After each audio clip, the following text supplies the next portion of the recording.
भाई मुझे नहीं पता कौन मेरे बच्चे को ले गया, इन्हीं में से कोई लेके गया हो। मैंने 15 पे कॉल की, पुलिस वाले फ़ौरन मेरे पास आ गए, मेरा भाई मेरा दोस्त भी मेरे पास पहुंच गया। उसने मुझे सारी बात पूछी। मैंने कहा यार मुझे यकीन है कि मेरा बच्चा कब्र में मौजूद नहीं है, कोई निकाल के ले गया मेरे बच्चे की लाश को। उनमें से एक सिक्योरिटी गार्ड ने ना प्रेशराइज़ किया, उसने कब्र खोली एक साइड से, उसने तस्दीक की कि भाई आपका बच्चा हल्फन कब्र के अंदर मौजूद नहीं है, आप फुटेज देखेंगे मेरे पास मौजूद है। एक साइड से ईंट खोली दोबारा। उसके बाद मेरे दोस्त ने इनको साइड पर ले जाके बातचीत की कि यार ये क्या मामला किस तरह है। उसमें से ना एक जो सिक्योरिटी गार्ड था उसने कहा पाइन असी किसी का बच्चा कब्र चो कट के इस कब्र च पा देने, तुसीं अपने भरा नूं मुतमईन कर लो ते ए केस खत्म कर लईए।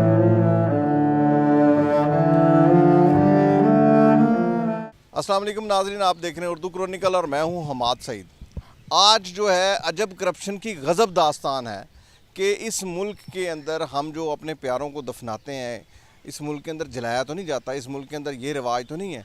अकलीतें अपने तौर पे करती होंगी, लेकिन हम दफनाते हैं। हम क्यों दफनाते हैं? हम इसलिए दफनाते हैं कि हम अपने प्यारों की कब्र पर जाएं, उनके लिए फातिहा खानी करें, साथ जो मौजूद कब्रिस्तान में लोग हैं दफन हैं उनके लिए फातिहा खानी करें, सबके लिए दुआ करें, एक निशान रखते हैं कब्र का कि ये हमारे प्यारे की कब्र है। लेकिन एक ऐसी कब्र जिसके अंदर सिर्फ़ एक माँ का बच्चा, उसके वालिद वालदा के दिल पर क्या बीत रही होगी कि वो फौत हो जाए और उसको ला के दफनाया जाए, और दफन करने के अगले ही दिन या उससे अगले दिन ये मालूम हो कि उनका प्यारा उस कब्र में मौजूद नहीं है, उसको कौन ले गया, कहाँ गया, तो उनके दिल पर क्या बीत रही होगी। ये किसकी गफलत है? इंतज़ामिया क्या कर रही है? इस एशिया के सबसे बड़े कब्रिस्तान मियानी साहब की एक अजीब सी दास्तान है जो लोगों के सामने आई है, जो इस वक्त हमारे सामने है कि यहाँ पर एक माँ के बच्चे की कब्र भी महफूज नहीं रही। उसको कौन ले गया, कहाँ गया? उस बच्चे के वालिद जो कि अपने दिल पर पत्थर लिए फिर रहे हैं और अपने बच्चे की लाश को, अपने बच्चे के जनाजे को ढूंढ रहे हैं, वो हमारे साथ मौजूद हैं। उनसे बात करते हैं कि ये वाक़या क्या है और कैसे हुआ। जी अस्सलाम वालेकुम। जी वालेकुम सलाम। जी क्या नाम है आपका? अब्दुर्रहमान। अब्दुर्रहमान साहब, ये बताएं कि ये आपके बच्चे की कब्र के ऊपर हम खड़े हैं, आपने यहाँ पर अपने बच्चे को दफनाया, तो क्या हुआ, क्या देखा आपने? सर पहले तो मेरा बच्चा 1 माह का नहीं 3 माह का था।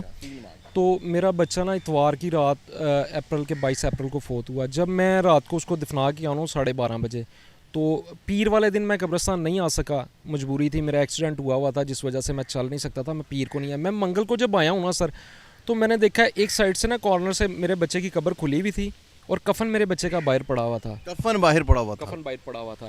और मैं बड़ा परेशान हुआ। मैं यहाँ ना सात दरबार आपने देखा होगा, वहाँ पे काम कर रहे हैं ये गोरकन यहाँ के, और मैंने शोर मचाया। यहाँ 8-10 जो लोग थे वो काम करने वाले मेरे पास आए, मुझे कहते भाई क्या हुआ? मैं कहा यार देखो मेरे बच्चे की ना कब्र खुली हुई एक साइड से और कफन मेरे बच्चे का ये देखो बाहर पड़ा हुआ है। उनमें से ना एक बंदे ने फ़ौरन कफन को उठा के कब्र के अंदर उसने रखा और कब्र को बंद करके ना आनन फानन सीमेंट वगैरह बना हुआ था कब्र के ऊपर डाल दिया, प्लेन लेप कर दी कब्र। मैंने उसको कहा भाई ज़रा बेहतर करके इसको कर दो, लेकिन मैं ना परेशान था। मुझे लग रहा था मेरा बच्चा कब्र के अंदर नहीं। मैंने जो कफन अंदर मेरे बच्चे का रख रहा था ना, उसको मैंने कहा भाई कफन जो है ना आप रख रहे हो अंदर, देखो मेरा बच्चा मौजूद है कि नहीं। उसने मुझे बड़ा कहा पाइन टेंशन ना लो, परेशान ना हो, वहम ना करो, ਤੁਹਾਡਾ बच्चा अंदर है। और ये मुझे वो कहता रहा। अब उसको कफन डालने का किसने यहाँ परमिट दे दिया कि अंदर हाथ नहीं उसने डालना, तो बाहर कफन पड़ा हुआ उठा के वो क्यों उसको अंदर डाल रहा है? ठीक है। उसके बाद मैं परेशान हुआ, मैं बैठा, मैंने अपने एक भाई को, दोस्त को कॉल की। मैंने कहा यार ये मेरे साथ मामला हो गया, मुझे लगता है मेरा बच्चा कब्र से ना कोई निकाल के ले गया। उसने मुझे कहा 15 पे कॉल करो, मैं भी आता हूँ। मैंने 15 पे कॉल की, पुलिस वाले फ़ौरन मेरे पास आ गए, मेरा भाई मेरा दोस्त भी मेरे पास पहुँच गया। उसने मुझे सारी बात पूछी। मैंने कहा यार मुझे यकीन है कि मेरा बच्चा कब्र में मौजूद नहीं है, कोई निकाल के ले गया मेरे बच्चे की लाश को। उसने ये सिक्योरिटी गार्ड है यहाँ पे, उसको पूछा और एक दो और बंदों को पूछा। उनमें से एक सिक्योरिटी गार्ड ने ना प्रेशराइज़ किया, उसने कब्र खोली एक साइड से, उसने तस्दीक की कि भाई आपका बच्चा हल्फन कब्र के अंदर मौजूद नहीं है, आप फुटेज देखेंगे मेरे पास मौजूद है। एक साइड से ईंट खोली दोबारा। उसके बाद मेरे दोस्त ने इनको साइड पर ले जाके बातचीत की कि यार ये क्या मामला किस तरह है। उसमें से ना एक जो सिक्योरिटी गार्ड था उसने कहा पाइन असी किसी का बच्चा कब्र चो कट के इस कब्र च पा देने, तुसीं अपने भरा नूं मुतमईन कर लो तो यह केस ख़त्म कर लीए। ये दोबारा कीजिएगा, क्या कहा उसने? सिक्योरिटी गार्ड यहाँ पे उसने कहा भाईजान अब किसी की कब्र से बच्चा निकाल के इस कब्र में डाल देते हैं, आप अपने भाई को मुतमईन कर दें, इस मुद्दे को यहीं ख़त्म कर देते हैं। कि एक जुर्म को छुपाने के लिए एक और जुर्म कर लें। ठीक है। ये मैंने सारी बात पुलिस वालों को भी एज इट इज़ बताई। तो जब मैंने 15 पे कॉल की थी, पुलिस भी मौका पे पहुंच गई। उनको मैंने सारी बात बताई पुलिस को। मैंने कहा सर मेरा बच्चा कब्र में मौजूद नहीं है, कब्र को अभी खोल लेते हैं, देख लेते हैं, तसल्ली कर लेते हैं। ये कह रहे हैं ये जानवर खा जाता है। पुलिस वाले ने मुझे कहा कि भाई बात ये ऐसे है कि हम कब्र नहीं खोल सकते, हम जज के अप्रूवल से सारा कुशाई करवाएंगे। पहले कब्र कुशाई की इजाज़त लेनी पड़ती है, उसके बाद सारा कुछ वो यहाँ से मुझे भी ले गए, 5-7 यहाँ से बंदे थे, वो भी कब्रिस्तान के ले गए। वहाँ FIR काटी, एक दिन छोड़ के अगले दिन उन्होंने वो क्या कहते हैं अप्रूवल ली कब्र कुशाई की। जब कब्र खुली ना तो सर मैं अपने बच्चे को ना बड़े प्यार से सूट पहनाया था पहले, उसके ऊपर मैंने कफन दिया था।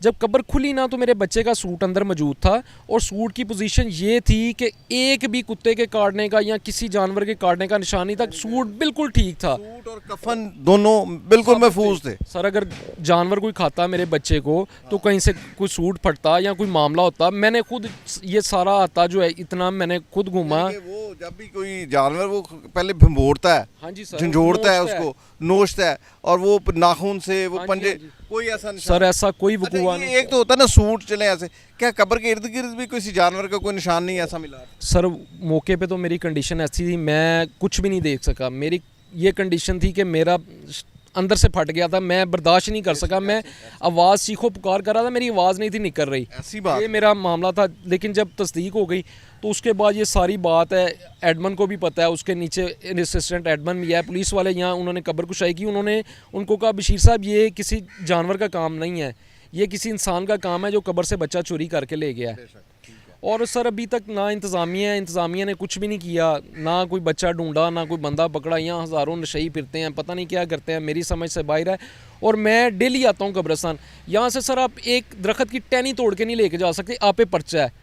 और सर यहाँ पे 65 लोग हैं इस अहाते में, हो सकता है इससे ज़्यादा हों, लेकिन यहाँ पे 65 में से 5 लोग होंगे जिनके पास कार्ड होगा कि ये गोरकन है। उसके अलावा जो बंदे हैं यहाँ पे वो लोगों की कब्रों के साथ छेड़खानी नहीं करते हैं। वो किस हैसियत से करते हैं? उनके पास ना ऑथेंटिक कोई कार्ड है, ना कोई इदारे का सबूत है कि भाई हम ये कब्रिस्तान के काम करने वाले गोरकन हैं या कोई भी है। और आप इमेजिन करें कि वो लोग तनख्वाह भी नहीं लेते, सर उनका खर्चा कैसे चलता होगा? आप ये बताएं कि पुलिस ने अब तक जो तफ्तीश की है उसके तमाम गोरखन को शामिल किया है, ये जो महकमे का अपना अमला है वो उसका क्या मौक़िफ़ है, वो क्या कह रहे हैं? सर सिर्फ यहाँ के जो एडमन बशीर साहब और उसके नीचे तुकीर है, वो 2 बंदे मुझे 1-2 दफ़ा मिले हैं। उसके अलावा उसके ऊपर जो इंतज़ामिया है, किसी ने मुझे कॉल करके नहीं कहा कि भाई आपका बच्चा चोरी हो गया या कोई इसके बारे में कोई इन्फॉर्मेशन या कोई बातचीत, किसी ने नहीं। ये सब भंग पी के सोए हुए हैं। सर कब्रों से लोग निकाल लेते हैं लाशें, इनको पैसे मिलते हैं या खा पी के रिश्वत खा के सो जाते हैं। यहाँ पे मैं कहता हूँ कब्रिस्तान में ना भाई जो बंदा दफना के जाता है ना अपने किसी प्यारे को, खुद एक सिक्योरिटी गार्ड महीने के लिए खड़ा कर दे कि भाई कब्र के अंदर उसका जो प्यारा है वो महफूज तो रहे। नहीं तो यहाँ यकीन करें मेरा बच्चा आज निकल गया, पता नहीं कितने हज़ारों लोगों के बच्चे निकले होंगे। ये आप ये जो कब्र आपने बनवाई है, सारा कुछ किया है, सारे ये यहाँ की इंतज़ामिया ने बनवाई है या आपने खुद ही सारा कुछ करवाया? सर मैं जब कब्र कुशाई हुई थी ना तो मैंने अपने घर, तब तक किसी को भी नहीं था पता कि ये मामला क्या चल रहा है क्या नहीं, सिवाय मेरे बड़े भाई को। वो भी कब्रिस्तान आया, उसने एक साइड से ईंट खुली देखी तो उसने बंद करवाई, उसने मुझे फ़ोन करके पूछा। उसके अलावा तब तक घर में किसी को नहीं था पता। जब कब्र कुशाई की ना, कब्र की हालत सारी गैर हो गई। मैंने कहा घर से कोई आएगा तो कोई देख लेगा तो वो मुझसे सवाल करेगा क्या हुआ। अब भी आज के दिन तक, अब मेरे बच्चे को आज 45-50 दिन हो गए हैं फोत हुए को, आज भी मेरी बीवी को नहीं पता कि मेरा बच्चा कब्र में मौजूद नहीं है, कोई चोरी करके ले गया। हल्फन ये मैं बात कहता हूँ, अल्लाह को जान देनी है। तो कब्र की जब हालत खैर हो गई ना, मैंने DSP साहब ने मुझे बुलाया था इन्वेस्टिगेशन, उन्होंने मेरी बात सुनी बड़े अच्छे तरीके से। जब नेक्स्ट मुझे मिले मैंने कहा सर वो कब्र की हालत बड़ी गैर है, तो काइंडली वो क्या है कि ज़रा कब्र को सीधा करवा दें। मुझे अंदाज़ा नहीं था कि मेरे बच्चे की कब्र इस तरह खूबसूरत करके यहाँ की इंतज़ामिया कब्र पक्की कर देगी, तख्ती लगा देगी। मुझे तो ये अंदाज़ा ही नहीं था। फूल तक रख के गई है यहाँ पे ताकि ये वकूआ मेरा दब जाए, चुप कर जाए। लेकिन सर मेरा बच्चा गायब हुआ है, कब्र से चोरी करके लो गया। मैं चाहता हूँ कि मेरा आज बच्चा जो गायब हो गया, मैं लोगों को मैसेज देना चाहता हूँ कि भाई आप अपने बच्चे को दफनाएं तो कम से कम उसकी पैरवी करें, और कम से कम कब्र को ना भाईजान 4 फीट गहरा करवाएं। वो बच्चा है, बड़ा है या कोई भी। बड़ा अहम सवाल आपने उठा दिया। ये जो आपकी कब्र, ये बच्चे की जो ये कितनी गहरी थी? सर ये भी आपको मैं बताता हूँ कि कब्र की फ़ीस 250 रुपया बच्चे की है, वो इंतज़ामिया लेती है। उसके अलावा यहाँ के जो गोरकन है, मुतलका यहाँ लोग हैं काम करते हैं, वो अपनी मजदूरी तय करते हैं। 5000 रुपया उस बंदे ने जो पर्ची लेके आया था ना उधर इंतज़ामिया से, उसने 5000 हमारे साथ मजदूरी तय की कि यार हम कब्र बनाएंगे, 5000 रुपये लेंगे। सर जब बात खुली तो वो 5,000 रुपये में से 2,000 की दिहाड़ी लगा के वो साइड पे चला गया। 3,000 रुपये में उसने आगे एक बंदे को ये सारा काम बेच दिया। अब जिस बंदे ने ये 3,000 रुपये में काम किया, आप यकीन करेंगे कि वो कब्र में ईंटें लगाएगा 3,000 की, वो स्लैब रखेगा सर 1 फीट 1.25 फीट गहरी कब्र खोद दी उसने, ठीक है। उसके बाद उसने साइडों पे ईंटें जो भी, यहाँ आप अगर कब्र खुली देखते ना तो आप यकीन करते हैं यहाँ पे रूढ़ी पे टोटे नहीं छोटे छोटे पड़े होते, वो लगा के उसने कब्र पूरी की। 3,000 की वो भी दिहाड़ी लगा के चला गया। सर इन लोगों को कौन पूछेगा, इनको पटा कौन डालेगा, इनसे सवाल कौन पूछेगा? यहाँ पे बगैर किसी के एविडेंस के लोग काम करते हैं। भाई मुझे नहीं पता कौन मेरे बच्चे को ले गया, इन्हीं में से कोई लेके गया होगा। ये इंतज़ामिया ने कोई डीसीओ ऑफिस से या किसी कमिश्नर ऑफिस से किसी ने पूछा हो? सर मुझे किसी ने नहीं पूछा अभी तक। मेरी तो इंतज़ामिया से यही सवाल है कि भाई मेरा बच्चा कब्र से चोरी हो गया, तो इंतज़ामिया ने मुझे पूछा तक भी नहीं है कि भाई आपके साथ ये इंसिडेंट हो गया, या किसी निचले हमले को बुला के कोई पूछा हो, किसी को डांट डपट की हो कि यार ये आप क्या करते हैं, यहाँ क्या करते हैं, आपका इंतज़ाम क्या है।